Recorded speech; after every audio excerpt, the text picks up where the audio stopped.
40 ka na, pataas, tapos wala ka talaga. Wala kang ipon, wala kang properties, wala kang fallback.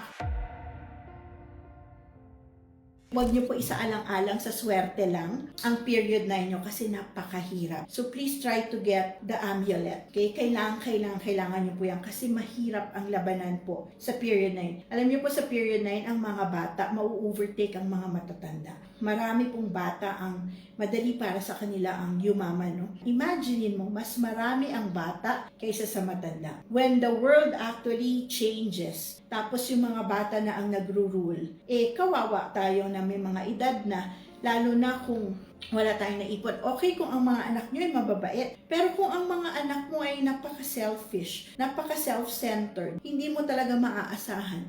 Pag yumaman yan, paano ka na? Baka basurahin ka na lang, no? So please, para sa inyo, it is a must na meron kayo nito, no? Para sa next 20 years ng life ninyo.